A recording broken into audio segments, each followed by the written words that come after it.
दैनिक जागरण का न्यूज़ को एनालाइज करेंगे कि जो भी मेन इम्पॉर्टेंट न्यूज़ जो आए हैं, देन आफ्टर एडिटोरियल को भी हम लोग कर लेंगे। आपका ये जो आपका है वो 17 जुलाई का न्यूज़पेपर हम लोग करने जा रहे हैं, जो स्पेशली है आपका G20 से रिलेटेड कुछ चीज़ें आपको जानना चाहिए कि वित्त मंत्री हमारी क्या बोला है उनके द्वारा। और ये जो हमारी फाइनेंस मिनिस्टर आई हैं जो अमेरिका की है, जेनेट एलन, इनके बारे में भी थोड़ा सा देख लेते हैं। मैं आज जो आपको न्यूज़पेपर करा रही हूँ वो आपका ये दिल्ली एडिशन है। चलिए हम लोग दैनिक जागरण को देख लेते हैं। यहाँ पे आप जैसे आपको दिख भी रहा होगा कि व्यापार समूह के लिए भारत अनिवार्य भागीदार है, ठीक है। और ये आपके जो विदेश मंत्री हैं G20 के देश के जो आपके वित्त मंत्री की बैठक में भाग लेने के लिए गुजरात में पहुँची हैं आपकी वित्त मंत्री अमेरिका की, ठीक है। तो ये हमने देख लिया कुछ पॉइंटों को। चलिए यहाँ पे डिटेल में हम लोग देख लेते हैं कि क्या बातें निकल के आई हैं। अमेरिका के वित्त मंत्री जो हैं जेनेट एलन ने रविवार को कहा है कि भारत को फ्रेंड शेयरिंग यानी व्यापार समूह के लिए एक अनिवार्य भागीदार के रूप में देखता है, ठीक है। कौन? तो अमेरिका। उन्हें उम्मीद है कि वह अपनी यात्रा का उपयोग पहले से ही महत्वपूर्ण रिश्तों को और प्रगाढ़ करने के लिए करेंगे, ठीक है। यानी ऑलरेडी हमारा इंडिया और USA का जो रिलेशन है बहुत ही स्ट्रांग है, बट कुछ चीज़ों को यहाँ पे देखने की बातें हैं, ठीक है, जो बात कहा गया। एलन ने बताया कि गुजरात में G20 देशों के वित्त मंत्रियों के साथ बैठक में से पहले कहा, ठीक है, जोखिम कम करना और व्यापार समूह बनाना जो है आपका अमेरिका के लिए महत्वपूर्ण प्राथमिकताएं हैं और वह इसे भारत में भी बढ़ावा दे रही है, ठीक है। आगे उनके द्वारा कहा गया है कि फ्रेंड शेयरिंग माध्यम से आपूर्ति श्रृंखला में लचीलापन बढ़ाने में भारत की महत्वपूर्ण भूमिका है। फ्रेंड शोरिंग जो है आपका फ्रेंड शोरिंग है ऐसा कदम है जो आपका क्या है कि एक देश समूह के अन्य देशों से कच्चे माल और अन्य उत्पादन प्राप्त करता है। तो ये आप देखेंगे फ्रेंड शोरिंग है, नॉट फ्रेंड शेयरिंग है, ठीक है। एलन ने कहा कि निजी कंपनियां ने क्या किया है कि भारत में निवेशों की घोषणाएं करना जारी रखा है, लेकिन वे भारत को उत्पादन करने और यहाँ से अमेरिका को निर्यात करने के लिए उत्कृष्ट जगह की रूप में देखते हैं, ठीक है, ऐसा बोला गया है। विश्व बैंक के अध्यक्ष जो है अजय बंगा जी ने कहा कि अमेरिकी उसके अलावा आपका क्या है कि वित्त मंत्री जो जेनेट एलन है के साथ ही गांधीनगर में स्थित विद्या समीक्षा केंद्र का दौरा किया, ठीक है। यानी अध्यक्ष जो है अजय बंगा जी, उन्होंने एलन ने कहा कि शिक्षा पर ध्यान केंद्रित करना महत्वपूर्ण है, इस तरह से विचारों को पूरे देश में लागू करना चाहिए, ठीक है। यानी ये जो आपका मेनली बात जो निकल के आ गई है, ठीक है। यहाँ पे उसके अलावा जो बताया जा रहा है कि अमेरिका चीन के सहयोग बिना चुनौतियों के समाधान मुश्किल है। जेनेट एलन ने कहा कि वैश्विक आर्थिक की ज़रूरतों को पूरा करना और अमेरिका और चीन का साझा दायित्व है। दोनों देशों के सहयोग के बिना जो है वो वैश्विक चुनौतियों के समाधान की कल्पना करना भी क्या है, मुश्किल है, ठीक है। उसके अलावा कहा गया है कि चीनी इकोनॉमी में मंदी वैश्विक आर्थिक के लिए चिंताजनक है, क्योंकि चीन कई देशों को बड़ा आयातक है, ठीक है। कई देशों के लिए एक बड़ा आयातक यानी बहुत सारे देश जो है आपका आयात करते हैं चीन के प्रोडक्ट का। और ये है आपकी जेनेट एलन, ठीक है। तो ये वित्त मंत्री है। चलिए कुछ चीज़ों को हमने यहाँ तो देख लिया। अभी यहाँ पे हमारी जो वित्त मंत्री उनके द्वारा भी कुछ चीज़ें बाहर निकल के आई हैं, तो देख लेते हैं क्या क्या चीज़ें आपको जानना चाहिए। तो देखिए, वित्तीय अपराधों से लड़ाई के लिए वैश्विक ढांचा मजबूत बने, ये आपका कहा जा रहा है कि किस तरह से आपका जो क्राइम होता है फाइनेंशियली उसको जानने की ज़रूरत है, ठीक है। वित्त मंत्री निर्मला सीतारमण ने क्या कहा है कि रविवार को वित्तीय अपराधों एवं मनी लॉन्ड्रिंग से निपटने और क्रिप्टो करेंसी समेत विभिन्न श्रेणियों की परिसंपत्तियों के बारे में सूचना साझा करने के लिए वैश्विक ढांचे और आपका मजबूत करने की पैरवी की है। कर चोरी हो गया, उसके अलावा भ्रष्टाचार, मनी लॉन्ड्रिंग से निपटने पर G20 उच्च स्तरीय संगोष्ठी को संबोधित करते हुए वित्त मंत्री ने विश्वास जताया कि G20 देश कानून लागू करने की अपनी क्षमता बढ़ाने में न्याय क्षेत्र की सहायता रखना जारी रखेंगे। उन्होंने कहा कि G20 की अध्यक्षता के तहत जो भारत ने वो OECD के सहयोग से दक्षिण एशियाई क्षेत्र में कर चोरी एवं वित्तीय अपराधों की जांच में क्षमता निर्माण के लिए बढ़त ले रही है। भारत ने 18 जुलाई को नई दिल्ली में प्रत्यक्ष कर राष्ट्रीय अकादमी के क्षेत्रीय कैंपस में OECD के सहयोग से क्या किया है कि कर चोरी और आपका वित्तीय अपराधों की जांच की शुरुआत करने का निर्णय लिया है OECD के सहयोग से। वित्त मंत्री ने आगे बोला कि G20 के वैश्विक कर व्यवस्था भ्रष्टाचार रोधी और मनी लॉन्ड्रिंग रोधी कई सुधारों की पहल में सहयोग किया है और इनमें न सिर्फ वित्तीय अपराधों के लिए जो है वित्तीय अपराधों के प्रति जो है वो अधिक समग्र दृष्टिकोण अपनाकर आपका क्या है नए क्षेत्र के प्रति वार्ता को स्वरूप देने की मदद मिली है, बल्कि एक दूसरे के लिए सहयोग करने में भी मदद मिली है। ठीक है, इस तरह से मतलब बताया जा रहा है कि किस तरह से दूसरी जो ऑर्गेनाइजेशन उन्होंने भी मदद करा है। ठीक है, देखिए यहाँ पे बताया जा रहा है कि शहरी बुनियादी ढांचे के विकास में निजी निवेश पर दिया जोर। ठीक है, तो G20 आपका जो बुनियादी ढांचा निवेश वार्ता को संबोधित किया गया जो फाइनेंस मिनिस्टर के द्वारा, तो उनके द्वारा कहा गया क्या कि आपका बुनियादी आपका ढांचे के सतत विकास को प्रोत्साहित करने देने और वित्तीय अंतर को पाटने के उद्देश्य से निजी निवेश को आकर्षित करने की नई रणनीतियों को अपनाने पर जोर दिया। ठीक है, सीतारमन ने कहा कि आप जो हमारी फाइनेंस मिनिस्टर प्रमुख बाजारों में मौद्रिक नीति सख्त होने के चलते क्या बुनियादी ढांचे के वित्त पोषण के संबंध में और स्थिति और चुनौतियां हो गई हैं। ठीक है, ये हमने देख लिया पूरा चीज़ों को। आगे देखिए क्या बोला, सख्त मौद्रिक नीति के कारण ब्याज दरें बढ़ जाती हैं और कर्ज चुकाने का भार बढ़ जाता है। ठीक है, आगे देखिए समान ऋण ढांचे पर चीन की प्रतिक्रिया जो है वो उत्साहजनक नहीं है। ठीक है, कमज़ोर देशों के ऋण के पुनर्गठन के मुद्दे पर G20 में एक सहमति पर पहुंचने की पहल में चीन की प्रतिक्रिया उत्साहजनक नहीं है। सूत्रों ने बताया कि G20 देश कमज़ोर देशों के ऋण के पुनर्गठन के मुद्दे पर सभी के लिए एक सिद्धांत के इच्छुक नहीं है। ठीक है, दरअसल बोला जा रहा है कि पिछले महीने जॉर्जिया ने जाम्बिया ने चीन समेत अन्य देशों के लिए जो है 6.3 अरब डॉलर के ऋण के पुनर्गठन पर एक समझौता किया है। ठीक है, इसे जो बोला जा रहा है इसे संकट में घिरे देशों के लिए एक क्या होगा सफलता के रूप में देखा गया है। ठीक है, तो ये सब पॉइंट निकल के आए। चलिए एक न्यूज़ देख लेते हैं कि चंद्रयान की सफलता पूरी मानवता के लिए शुभ संकेत है। तो कहा गया है कि पीएम मोदी जी के द्वारा रविवार को चंद्रयान की सफलता जो है पूरी मानवता के लिए शुभ संकेत है। ठीक है, अगर सफल होता है तो। ठीक है, इसी तरह से आपको बताया जा रहा है कि इसरो के महत्वाकांक्षी चंद्रयान योजना ने शुभकामनाओं के लिए अपने भूटानी समकक्ष लोटे शेरिंग को धन्यवाद दिया है। ठीक है, ये आपका ये आया है। उसके अलावा कहा है कि भूटान के प्रधानमंत्री ने चंद्रयान 3 के प्रक्षेपण पर भारत को बधाई देते हुए शनिवार को ट्वीट किया कि चंद्रयान 3 के सफल परीक्षण और चंद्रयान 3 के सफल परीक्षणों को लेकर इसरो और प्रधानमंत्री नरेंद्र मोदी की तरह ही बेहद खुश है। ठीक है, भूटान ने भी मतलब ऐसा खुशी जाहिर किया, बहुत अच्छी बात है। यह क्षितिज से परे जो है वो विज्ञान को समझने और कुछ नया सीखते रहने की उनकी अपनी दृष्टि को एवं प्रतिबद्धता को प्रदर्शित करता है। शेरी ने कहा कि मानव और मानवता को इस मिशन के अत्यधिक लाभ हो। यह प्रक्षेपण विज्ञान के प्रति जो दूरदृष्टि और वचनबद्धता को भी दर्शाया। ठीक है, ये जो हमारे जो भूटान के जो आपके पीएम हैं उनके द्वारा जो ट्विटर पे जवाब देते हुए मोदी जी ने कहा कि आपके गर्मजोशी भरे शब्दों के लिए धन्यवाद। ठीक है, ये बताया गया कि किस तरह से मतलब इंडिया के जो पीएम है वो भूटान के पीएम को जो है वो किस तरह से रिस्पेक्ट देते हैं और किस तरह से दूसरे कंट्री भी जो खुश हुए भारत ने जो चंद्रयान 3 को लॉन्च किया। तो ठीक है, ये बहुत अच्छी बात है।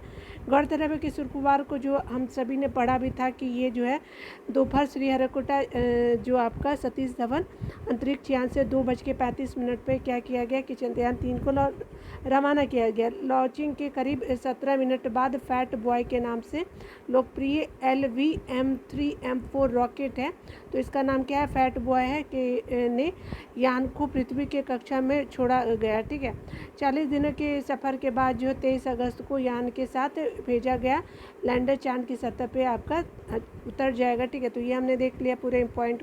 देखिए, ई स्वराज जो आपका ई ग्राम स्वराज की अवधारणा को पूर्ण करने में तकनीकी का रोड़ा देखते हैं कि किस तरह से इम्पोर्टेंट चीज़ें निकल के आई हैं, मतलब हमारी जो इंटरनेट से रिलेटेड प्रॉब्लमें होती हैं, तो उसको देख लेते हैं।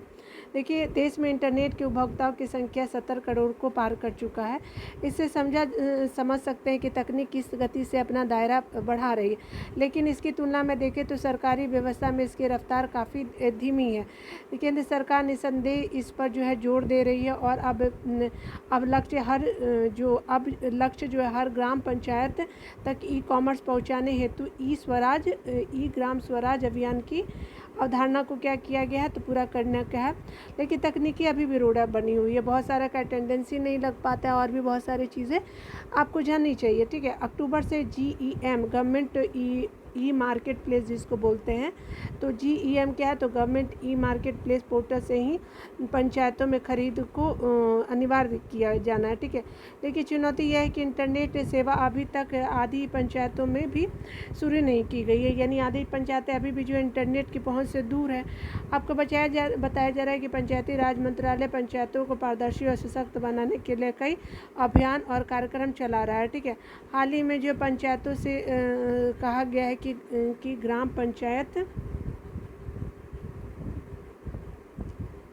पंचायत स्तर पर भी किसी भी मद में पैसे का लेन देन अब UPI से ही किया जाए। ठीक है, उसके अलावा आपका इसके लिए 15 अगस्त तक का लक्ष्य रखा गया है कि इस तरह से आपको UPI से जोड़ दिया जाए। ठीक है, हाल ही में बोला गया है कि पंचायत राज मंत्रालय की केंद्रीय अधिकार प्राप्त समिति ने राज्यों से कहा है कि सभी पंचायतों को GEM यानी गवर्नमेंट आपका जो है वो पोर्टल से जोड़ दिया जाए। ठीक है, ई मार्केट प्लेस जो है पोर्टल के माध्यम से वस्तुओं और सेवाओं की खरीद को और क्या किया गया है कि वस्तु और सेवाओं की खरीद को केंद्रीय वित्त आयोग द्वारा क्या किया गया है, तो ये आपका अनिवार्य किया जा रहा है। इसे देखते हुए बोला जा रहा है कि अभी पंचायतों में बेहतर इंटरनेट की व्यवस्था कर दी जाए। आगे बताया जा रहा है कि राज्यों ने यहाँ बैठक में बेशक सहमति दे दी है, लेकिन धरातल पर इसकी स्थिति अभी चुनौती ही भरी हुई है।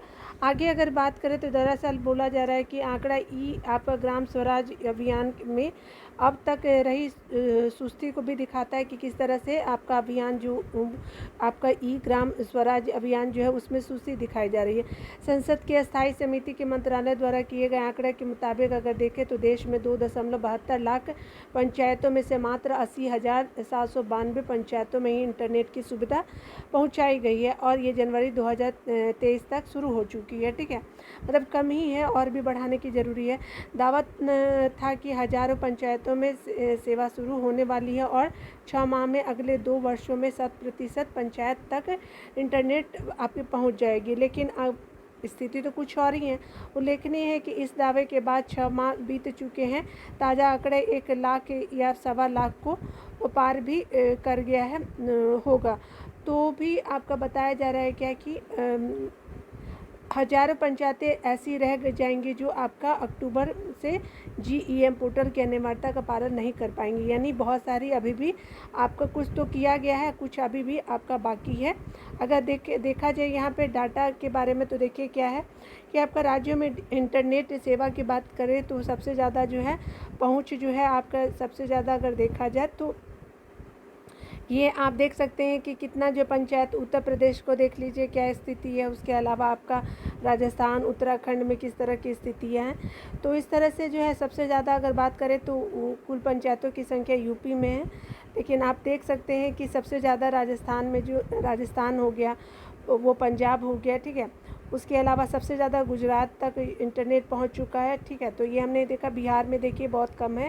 ठीक है, तो इस तरह से आपका सबसे ज़्यादा अगर बात करें तो गुजरात में, उसके बाद पंजाब में है, फिर राजस्थान में है। तो ये आपका टॉप 3 आपका राज्य है जो आपका पहुंच गया, लेकिन अभी भी यूपी और बिहार में स्थिति बहुत आपका दयनीय है, उसको भी पहुंचाने की ज़रूरत है पंचायत में। ठीक है, तो ये हमने पूरा न्यूज़ को देखा कि किस तरह से है आपका जो डिजिटल रोड़ा बनता जा रहा है, डिजिटल तकनीकी जो आपकी समस्याएं हैं अभी भी भारत में बनी हुई है। ठीक है, उसको सुधार की ज़रूरत है।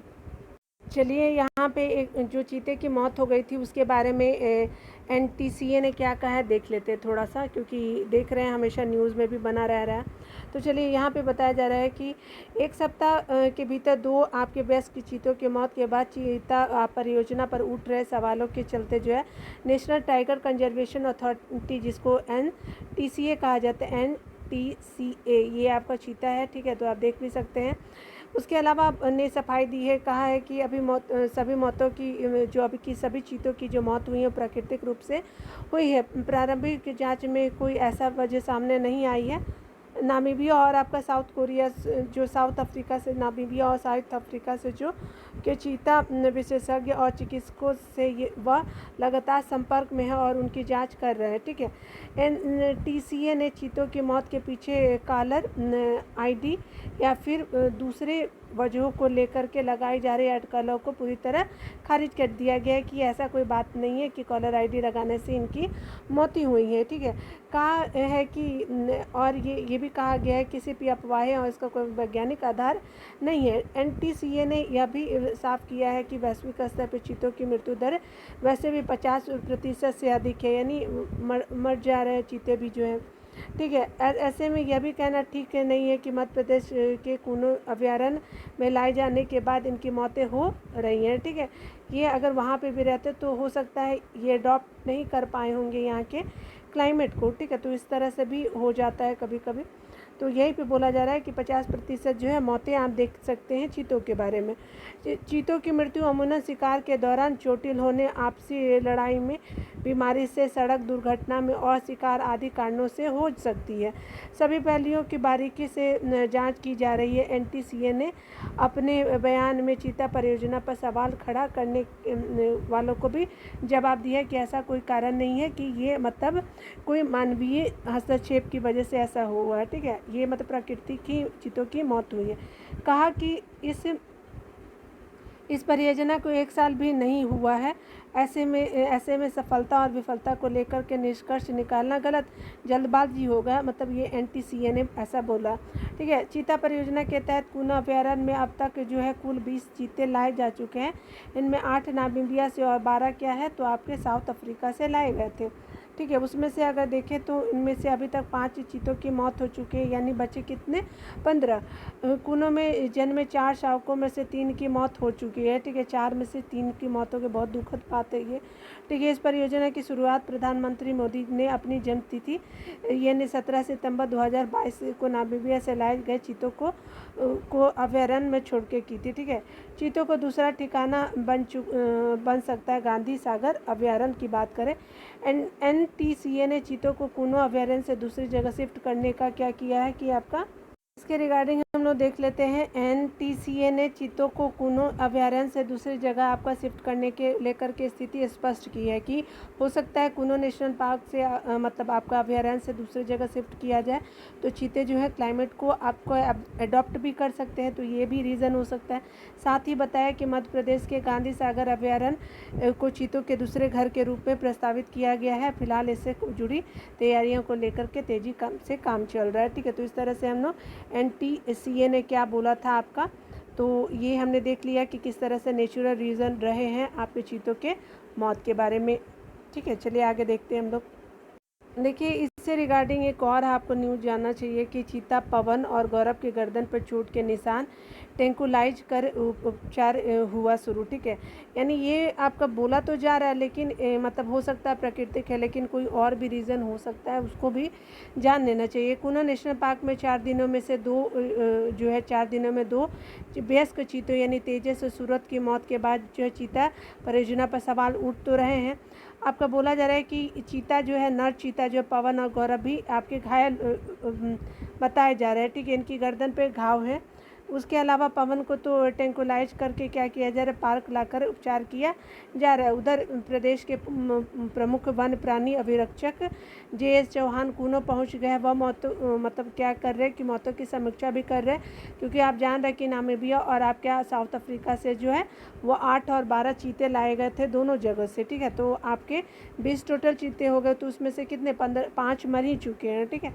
5 जिसमें से 5 और भारत में जन्मे, 4 में से 3 शावकों की मौत हो चुकी है। तो 3 तो मर गए हैं, 4 जन्म हुआ था। तो चीता सूरज की मौत गले में घाव होने से हुई थी, जो आईडी कॉलर की रगड़ से हो सकता है। ठीक है, वर्षा काल के कारण क्या हुआ होगा, संक्रमण तेजी से फैल गया। ठीक है, तो ये मतलब भींगा भींगा रहने की वजह से चीतों की स्थिति जो है दयनीय होने लगी। ठीक है, तो ये हमने चीज़ों को देखा।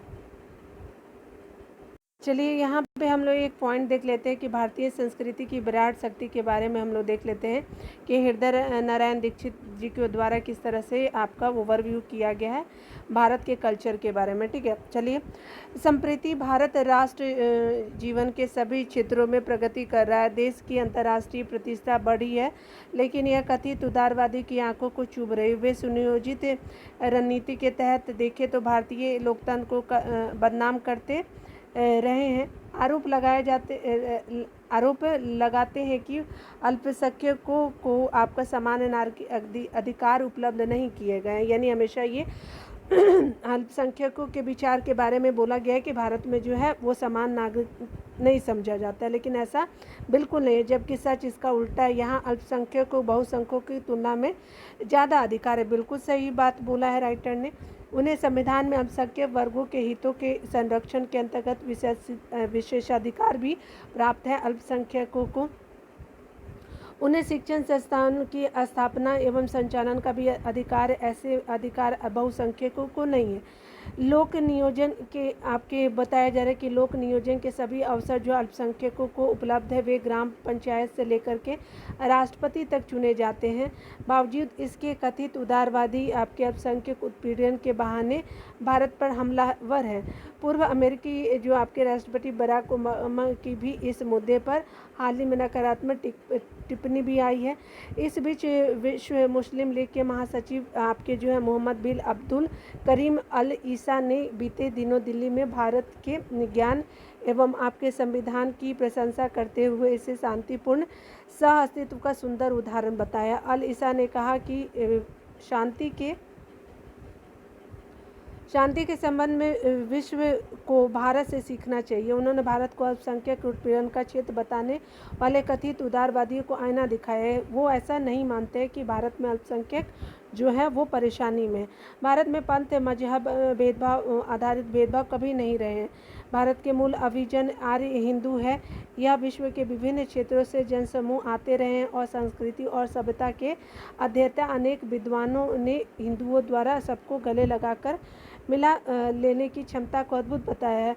यहाँ बाहर से आए हुए ईरानी, यूनानी, पर्शियन, बैक्टीरियन, हून, तुर्क, यहूदी और पारसी भी घुल मिल करके गए हैं। ठीक है, यहाँ पे बोला जा रहा है क्या कि मुसलमान 7वीं शताब्दी में भारत आते हैं। उनका आना काफ़ी लंबे समय तक जारी रहा था। उन पर भी हिंदू जीवन रचना का प्रभाव पड़ा। प्रसिद्ध इतिहासकार विंसेंट स्मिथ ने लिखा कि विदेशी मुसलमान यानी तुर्क जो थे वो अपने पूर्वज शको आदि की तरह जो है हिंदू धर्म की आत्मसात करने की अद्भुत शक्ति के वश में हुए और उनकी तेज़ी से हिंदूपन घर कर गया। ठीक है, यानी वो भी हिंदू बन गए। वे आपका बताया जा रहा है वे भारतीय संस्कृति के प्रभाव में आकर भारत के अभिजन बन गए। हालांकि जवाहरलाल नेहरू ने स्मिथ द्वारा प्रयुक्त हिंदू धर्म और हिंदूपन शब्द प्रयोग पर आपत्ति में कहा था, इन शब्दों के इस्तेमाल से एक खास मजहब का ख्याल आता है। ठीक है, नेहरू की दृष्टि में जो है हिंदू मजहब पर है, पर उनका यह निष्कर्ष राजनीतिक होते हुए सत्य से परे है। वस्तुतः हिंदुत्व भारत के लोगों की जीवन शैली है, लेकिन नेहरू भारत के बाहर से आए लोगों के परस्पर मिल जाने की बात से इनकार नहीं करते हैं। वो भी मानते हैं कि हाँ, भारत में आकर के बहुत सारे लोग मिलजुल भी रहे हैं और मिलते भी रहे हैं। मैक्स मुलर अंतर्राष्ट्रीय ख्याति के आपके विद्वान थे। ठीक है, इंग्लैंड की सरकार ने 1882 में सिविल सेवक अंग्रेज युवकों के प्रशिक्षण के दौरान भारतीय दर्शन, धर्म और आपके संस्कृति पर व्याख्यान देने के लिए उन्हें बुलाया था। मैक्स मुलर को उद्देश्य था कि नए सिविल अधिकारी भारत की आत्मा को उचित ढंग से समझ सके। मैक्स मुलर ने India what can teach us के माध्यम से संस्कृति, दर्शन एवं आपका आदि उत्कृष्ट मूल्यों के लिए भारत को विश्व में श्रेष्ठ बताया था। ठीक है, यानी भारत की उन्होंने प्रशंसा भी की थी। कथित उदारवादी मैक्स मुलर के निष्कर्ष नहीं मानते हैं। ठीक है, उदारवादी मैक्स मुलर के निष्कर्ष नहीं मानते हैं। वे वे भारत में सभी आस्थाओं का सह-अस्तित्व भी नहीं मानते हैं। अमेरिकी में श्वेत अश्वेत भेद रहे हैं और सत्य का उत्पीड़न भी अमेरिका में देखने के लिए आए दिन मिलते रहे हैं।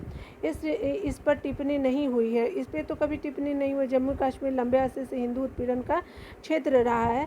आपका बताया जा रहा है कि कश्मीर घाटी को हिंदू विहीन करने और कश्मीरी हिंदुओं का नरसंहार भुलाया नहीं जा सकता। ठीक है, इस पर बोला जा रहा है कि इस पर जो है किसी अंतर्राष्ट्रीय संस्था ने कोई प्रतिवाद नहीं किया।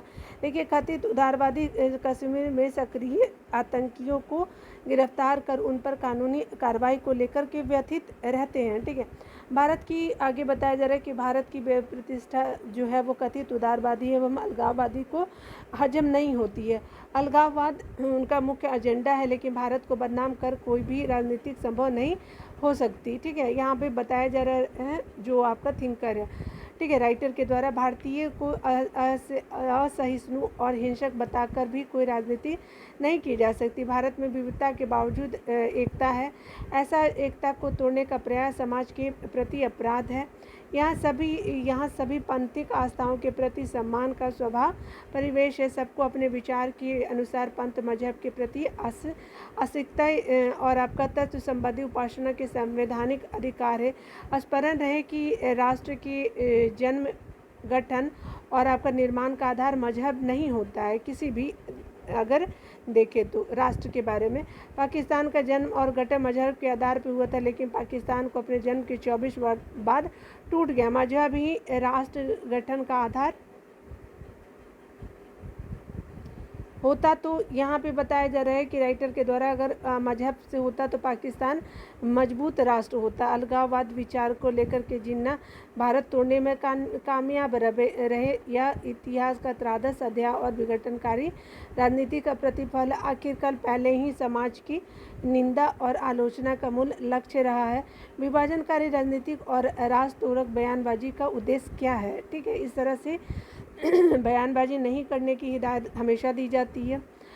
मुस्लिम वर्ल्ड लीग के महासचिव अल इंसा ने कहा कि आपके जो प्रधानमंत्री नरेंद्र मोदी से भी भेंट की, उन्होंने इनकी प्रशंसा करते हुए कहा कि प्रधानमंत्री मोदी के साथ जो मानव केंद्रित विकास को आगे बढ़ाने की विभिन्न के तरीके और विभिन्न संस्कृति अनुयायियों के मध्य संबंध और सद्भाव को बढ़ावा देने पर विमर्श हुआ है। ठीक है, प्रधानमंत्री मोदी ने उग्रवाद और नफरत के सभी पहलुओं का सामना करने के लिए सहमति जताई और मानवीय मूल्यों को लेकर के जो है वो भारत का काम ऐतिहासिक रहा है। विश्व में लोक मंगल प्राचीन काल से ही भारत का ध्येय रहा है। भारत ने कभी भी किसी दूसरे देश पर आक्रमण नहीं किया। अल इंसा ने ठीक ही कहा कि शांति के लिए सारी दुनिया को भारत से सीखना चाहिए। भारत की संस्कृति संपदा विराट है। मूलभूत प्रश्न है कि क्या शांति और विभिन्न विचारधाराओं के सहअस्तित्व के संबंध में लोग जो है भारत से प्रेरित होंगे और सीखेंगे। बेशक सीखेंगे, लेकिन इसके पहले भारत के छद्म जो सेकुलर और कथित उदारवादी भारतीय संस्कृति का सत्य स्वीकार करें और भारत की प्रतिष्ठा का रथ चक्र तेज रफ्तार से इसे रोका नहीं जा सकता। ठीक है, जिस तरह से भारत की प्रतिष्ठा आपको विश्व में बढ़ रही है। देखिए, ये आपके जो है वो आपके उत्तर प्रदेश विधानसभा की ये आपके पूर्व अध्यक्ष भी रह चुके हैं, आपके हृदय नारायण दीक्षित जी। ठीक है, तो ये हमने देख लिया। चलिए थोड़ा सा हम लोग देख लेते हैं कि समस्या बढ़ाता प्रदूषण, दूषित पानी को देख लेते हैं। ये बहुत ही मुझे अच्छा इनका इनिशिएटिव लगता है कि शॉर्ट समरी में जो है वो आपका ये बता देते हैं कि आपका किस किस चीज़ों पे आपका मेंस आंसर राइटिंग में आपका काम आएगा। ठीक है, चलिए देख लेते हैं। यहाँ पे बताया जा रहा है क्या कि हमारे शरीर के कुल वजन का 2/3 हिस्सा पानी है। 2/3 पार्ट जो है वो वाटर है हमारे बॉडी का।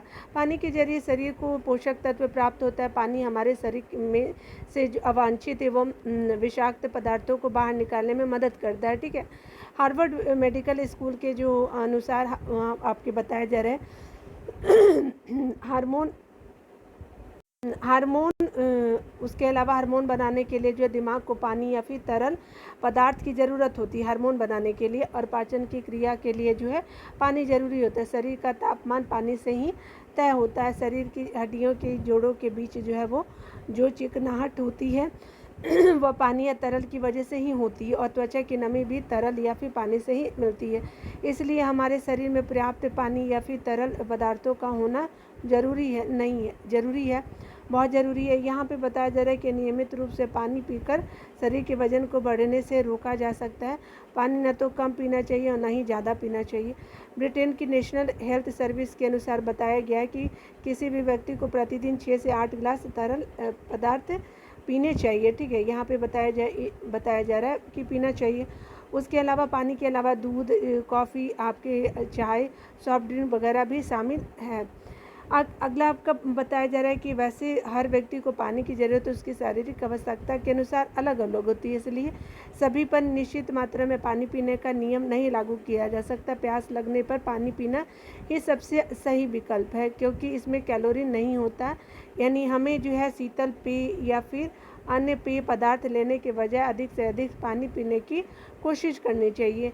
पानी की कमी होने का मतलब है कि शरीर जो है जितनी मात्रा में पानी बाहर निकाल रहा है, उतनी से वो क्या हो रहा है, उतनी मात्रा में तरल पदार्थ शरीर में नहीं पहुंच पा रहा है।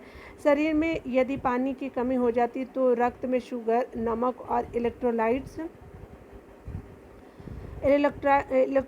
का क्या होता है कि संतुलन ही बिगड़ सकता है। ऐसे में यह स्वास्थ्य के लिए संकट पैदा कर सकता है। यह छोटे बच्चों और बुजुर्गों के लिए खतरनाक साबित हो सकता है। ज़रूरत से ज़्यादा पानी भी शरीर के लिए बहुत हानिकारक साबित होता है। हर समय पानी पीते रहने से शरीर में सोडियम की कमी हो जाती है और बहुत नुकसानदायक होता है। जिस तरह से आपका बताया जा रहा है क्या कि शरीर में पानी की मौजूदगी जरूरी होती है, उसी तरह से शरीर से उसका बाहर निकलना भी आवश्यक होता है। क्योंकि अगर शरीर से पानी बाहर नहीं निकलता तो बहुत सी क्या होगी, बीमारियां खड़ी हो सकती है।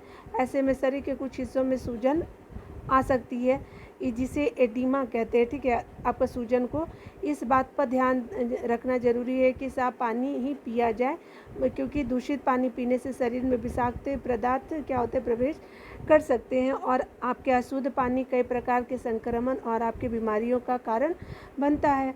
विश्व स्वास्थ्य संगठन के अनुसार प्रदूषित पानी से होने वाली बीमारियों से हर साल 34 लाख लोगों की आपकी मृत्यु हो जाती है। ये देखिए, लेखक जो है वो स्वतंत्र टिप्पणीकार है, यानी इनका खुद का विचार है।